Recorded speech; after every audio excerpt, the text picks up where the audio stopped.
Yan o, gandang subwal.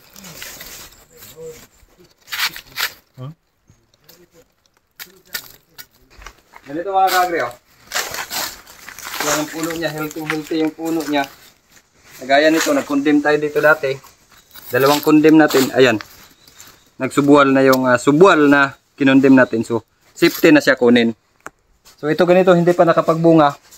Yung iba, hindi kumukuha ng ganito. So, ako kumukuha ako, 5 months pataas. Nag-umpisa na ako kumukuha ng subwal. Ulat tol!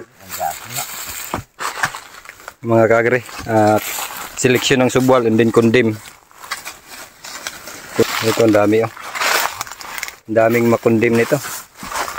So, kuha tayo ng isa.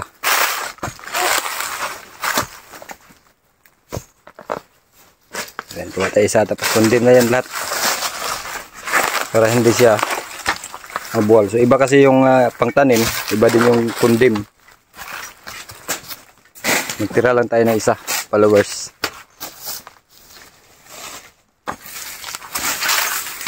So, yun yung mga napili na magaganda. Ayan. Paisa-isa lang. Pero importante safe siya. So, isa na lang yung natira. Ang dami dito. Dapat i-condemn. Condemn mo na kaya. Yung isa malayo. Ayan. Yan lang malayo. Pero yung iba condemn na yan. Malayo sa puno. So, yan. Ayan. Okay na siya. Yan. Condemn na yan. Okay.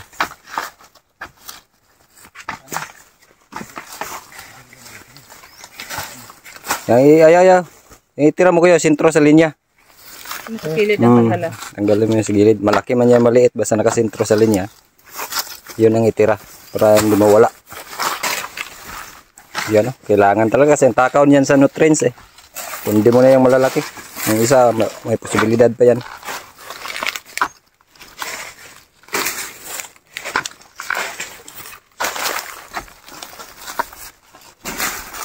Yung mga kagre, ito na yung mga subwal na magagandang subwal. Ang napili natin.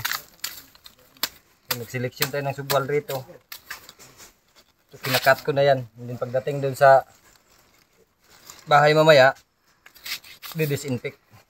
Kaya natin tinatanggalan ng ugat para uugat siya ng panibago. So, ganito kagaganda yung subwal na kukuha natin dito.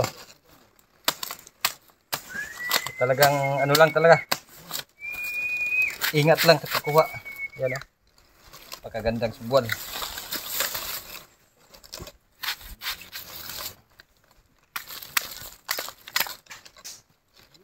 So every week akong kumukuha ng subwal sa mga area. Pinipilian ko lang. Pero yan nga, kailangan mag-ingat. Ganito kalalaki. Napakagandang subwal.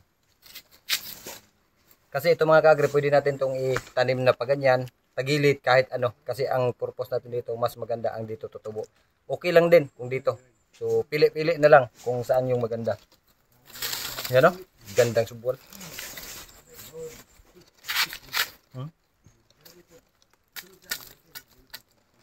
So, tiyagaan lang talaga.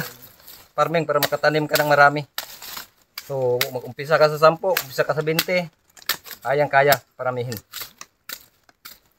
Tiyaga lang, babad sa init. Yan talaga ang farmer.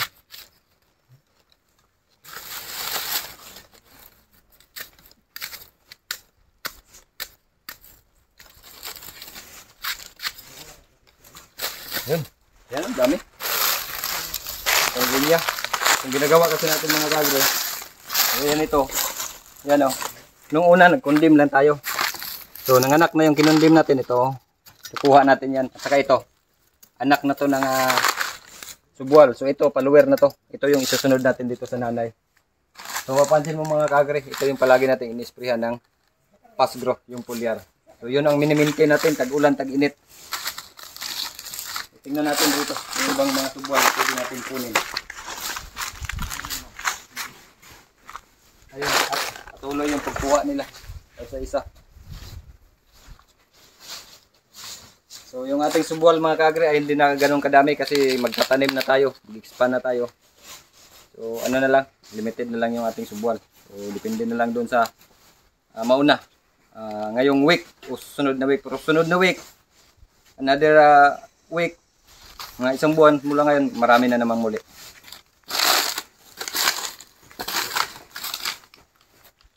So, napakaganda ganda ng buwan. Ganito mga kaagre, oh.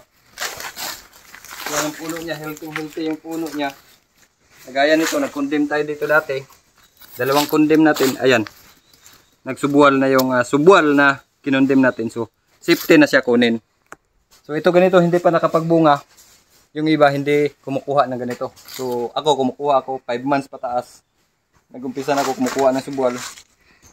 Kasi ang rason doon, may piktuhan yung nanay. Pero may mga ginawa naman tayo, mga adjustment, kagaya ng mga sa unang video natin. Binigyan, tinitreat natin sila, special treat agad. Kasi nga, medyo masaktan siya talaga. So, kaya ingat lang sa pagka ganito activity na bawasan ninyo. Yung ganito na hindi pa nagbunga, na itanim, ingat lang po. So, ayun, tara, tuloy natin. So, ayun, tuloy-tuloy lang tayo. Ayan, talagang inaagad sa putol. Ayun. So, linya-linya yung mga ginagawa natin. Ayan. Seleksyon na tayo ng followers na isusunod.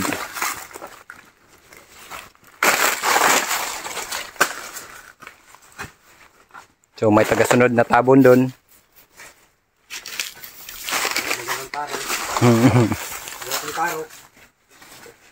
Sino mga kagre, tuloy lang namin to. So pagkatapos nito, bigay tayo ng abono kaagad para makarecover kaagad yung sugat kasi masusugatan yan. So ito na yung ating, ayan o, ang lapit, 1 by 1 lang yung pagitan ng ating tanim, pero napakaganda pa rin ang resulta, kung mapapansin nyo mga kaagre. So ayun, magandang araw mga kaagre. Tuloy lang tayo sa hamon ng buhay sa pagsasaka.